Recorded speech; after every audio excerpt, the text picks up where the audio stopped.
ನಮಸ್ಕಾರ, ನನ್ನ ಹೆಸರು ರೋಹನ್ ಭರಚಂದ್ರ. ಇವತ್ತಿನ ಈ ವಿಡಿಯೋ ಮಾರುಕಟ್ಟೆ ಮುಂದೆ ಬೀಳುವುದಾದರೆ ಈ 4 ಕಾರಣಗಳಿಂದಾಗಿ. ನಿಮಗೆ ಗೊತ್ತಿದ್ದ ಹಾಗೆ ಲಾಂಗ್ ಟರ್ಮಲ್ಲಿ ಒಳ್ಳೆ ಪ್ರಾಫಿಟ್ಸು ಸ್ಟಾಕ್ ಮಾರ್ಕೆಟ್ಸಿಂದ ಬರ್ಬೋದು, ನಾವು ಒಳ್ಳೆ ಸ್ಟಾಕ್ಸಲ್ಲಿ ಇನ್ವೆಸ್ಟ್ ಮಾಡಿದರೆ. ಆದರೆ ಕಂಟಿನ್ಯೂಸ್ ಆಗಿ ಮಾರ್ಕೆಟ್ ಮೇಲೆ ಹೋಗೋದಿಲ್ಲ. ಮಿಡ್ಲಲ್ಲಿ ಸುಮಾರು ಡೌನ್ ಟ್ರೆಂಡ್ಸ್ ಇರುತ್ತೆ, ಸುಮಾರು ಟೈಮ್ ಮಾರ್ಕೆಟ್ ವೀಕ್ ಆಗಿರ್ತದೆ. ಹಾಗೂ ಈ ಪರ್ಟಿಕ್ಯುಲರ್ ನೆಗೆಟಿವ್ ಫ್ಯಾಕ್ಟರ್ಸಿಂದ ಇನ್ವೆಸ್ಟರ್ಸ್ಗೆ ಸ್ವಲ್ಪ ಟೆನ್ಷನ್ನು ಕೊಡುತ್ತೆ. ಕೆಲವು ಮಾರ್ಕೆಟ್ ರಿಸ್ಕ್ ಬಗ್ಗೆ ನಾನು ಇವತ್ತು ಮಾತಾಡ್ತಾ ಇದ್ದೀನಿ. ಹಾಗೂ ಈ ನೆಗೆಟಿವ್ ಫ್ಯಾಕ್ಟರ್ಸ್ ಎಲ್ಲ ಆ್ಯಕ್ಚುಲಿ ಬಂದರೆ ಆವಾಗ ಸ್ವಲ್ಪ ಕರೆಕ್ಷನ್ ಆಗ್ಬೋದು ಮಾರ್ಕೆಟ್ಸಲ್ಲಿ. ಆವಾಗ ಲಾಂಗ್ ಟರ್ಮ್ ಇನ್ವೆಸ್ಟರ್ಸ್ಗಂತೂ ತುಂಬ ಒಳ್ಳೆ ಆಪರ್ಚುನಿಟಿ ಬರುತ್ತೆ. ಮೊದಲನೇ ರಿಸ್ಕ್ ಏನಂದರೆ ಬಿಲೋ ಎಕ್ಸ್ಪೆಕ್ಟೇಷನ್ ಕ್ವಾರ್ಟರ್ಲಿ ರಿಸಲ್ಟ್ಸು. ಈ ವಾರದಿಂದ January to March 2024 results announce ಮಾಡ್ತಾರೆ ಬೇರೆ ಬೇರೆ ಕಂಪ್ನಿಗಳು. ಹಾಗೂ ರಿಸಲ್ಟ್ಸು ಅನಲಿಸ್ಟ್ ಎಕ್ಸ್ಪೆಕ್ಟೇಷನ್ಗಿಂತ ಜಾಸ್ತಿ ಬಂದರೆ ಮಾರ್ಕೆಟು ಇದೇ ಥರ ಕಂಟಿನ್ಯೂ ಆಗುತ್ತೆ ರ್ಯಾಲಿ ಆಗಲಿಕ್ಕೆ. ಅಕಸ್ಮಾತ್ ಆಗಲಿಲ್ಲ ಅಂದರೆ ಬಿಲೋ ಎಕ್ಸ್ಪೆಕ್ಟೇಷನ್ ಬಂದರೆ ಆವಾಗ ಒಂದು ಒಳ್ಳೆ ರೀಸನ್ ಸಿಗುತ್ತೆ ಕೆಲವು ಸ್ಟಾಕ್ಸು ಕೆಳಗೆ ಬೀಳಲಿಕ್ಕೆ ಹಾಗೂ ಓವರ್ ಆಲ್ ಮಾರ್ಕೆಟ್ ವೀಕ್ನೆಸ್ ಆಗಲಿಕ್ಕೆ. ಇನ್ಫ್ಯಾಕ್ಟ್ ಎಷ್ಟೋ ಕಂಪ್ನೀಸು ವ್ಯಾಲ್ಯೂಯೇಷನ್ ಸ್ವಲ್ಪ ಜಾಸ್ತಿ ಇದೆ. ಸೊ ಏನಾದರೂ ರಿಸಲ್ಟ್ಸ್ ಅಷ್ಟು ಚೆನ್ನಾಗಿಲ್ಲ ಅಂದರೆ ಈಸಿಯಾಗಿ ಸ್ಟಾಕ್ ಪ್ರೈಸ್ 5-10% ಬೀಳ್ಬೋದು. ಹಾಗೂ ಅದಾದಮೇಲೆ ಬಿದ್ದ ಇನ್ನೂ ವೀಕ್ ಇರ್ಬೋದು ಅಥವಾ ಸ್ಟ್ಯಾಗ್ನೆಂಟ್ ಆಗಿ ಫ್ಲ್ಯಾಟ್ ಆಗಿ ಎಷ್ಟೋ ತಿಂಗಳು ಟ್ರೇಡ್ ಆಗ್ಬೋದು. ಎರಡನೇ ಪಾಯಿಂಟು ಏನು ರಿಸ್ಕ್ ಇರ್ಬೋದು ಅಂದರೆ ಇಂಪ್ಯಾಕ್ಟ್ ಆಫ್ ಮಾನ್ಸೂನ್. ಸದ್ಯಕ್ಕೆ ಪ್ರಿಡಿಕ್ಷನ್ ಪ್ರಕಾರ ಇಂಡಿಯಾದಲ್ಲಿ ನಾರ್ಮಲ್ ಮಾನ್ಸೂನ್ ಅಥವಾ ನಾರ್ಮಲ್ ಆಗಿ ಮಳೆ ಬರುತ್ತೆ ಅಂತ ಎಕ್ಸ್ಪೆಕ್ಟೇಷನ್ ಇದೆ. ಆದರೆ ಮಾನ್ಸೂನ್ ಸೀಸನ್ ಬಂದ ಮೇಲೆ ನಿಮ್ಗೆ ಗೊತ್ತಾಗುತ್ತೆ ಮಳೆ ಯಾವ ಥರ ಬಂದಿದೆ ಅಂತ.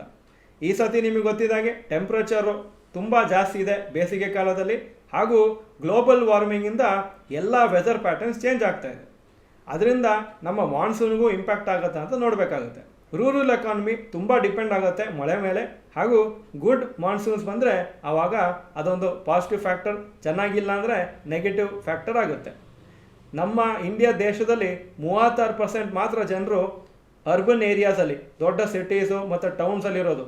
ಬಾಕಿ 64% ಜನ ರೂರಲ್ ಏರಿಯಾಸಲ್ಲೇ ಇದ್ದಾರೆ.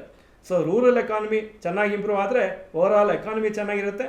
ಹಾಗೂ ಸ್ಟಾಕ್ ಮಾರ್ಕೆಟ್ಸಿಗೂ ಅದು ಪಾಸಿಟಿವ್ ಫ್ಯಾಕ್ಟರ್ ಆಗುತ್ತೆ.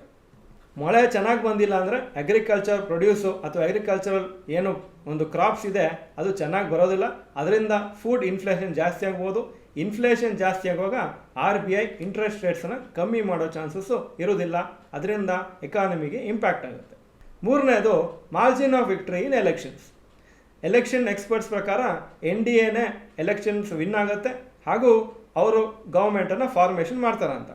ಆದರೆ ಈ ಮಾರ್ಜಿನ್ ಆಫ್ ವಿಕ್ಟ್ರಿ ಯಾವ ಥರ ಇರುತ್ತೆ ಅಂತ ಗೊತ್ತಿಲ್ಲ.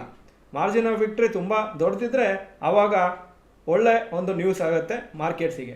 ಅಕಸ್ಮಾತ್ ಮಾರ್ಜಿನ್ ಆಫ್ ವಿಕ್ಟ್ರಿ ಜಾಸ್ತಿ ಇಲ್ಲ ಹಾಗೂ ಆಪೋಸಿಷನ್ ಚೆನ್ನಾಗಿ ಪರ್ಫಾರ್ಮೆನ್ಸ್ ಕೊಟ್ಟರೆ ಆವಾಗ ಅದು ನೆಗೆಟಿವ್ ಫ್ಯಾಕ್ಟರ್ ಆಗುತ್ತೆ. 4ನೇ ತಾರೀಕು ಜೂನು ತುಂಬ ಇಂಪಾರ್ಟೆಂಟ್ ಆಗುತ್ತೆ. ಯಾಕಂದರೆ ಅದಾದಮೇಲೆ ಮಾರ್ಕೆಟ್ಸ್ ಯಾವ ಥರ ರಿಯಾಕ್ಟ್ ಆಗ್ತದೆ ಅಂತ ಗೊತ್ತಾಗುತ್ತೆ. 4ನೇ ಪಾಯಿಂಟು ಜಿಯೋ ಪೊಲಿಟಿಕಲ್ ರಿಸ್ಕು.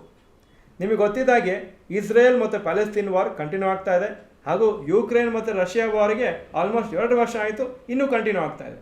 ಇದು ನೆಗೆಟಿವ್ ಇಂಪ್ಯಾಕ್ಟ್ ಇದೆ ಎಲ್ಲ ಕಂಟ್ರೀಸಿಗೂ ಆಲ್ ಓವರ್ ದ ವರ್ಲ್ಡ್. ಹಾಗೂ ಎಷ್ಟೋ ಕಮಾಡಿಟೀಸು ಟ್ರಾನ್ಸ್ಪೋರ್ಟೇಷನ್ ಆಗೋದೆಲ್ಲ ಪ್ರಾಬ್ಲಮ್ ಆಗಿತ್ತು.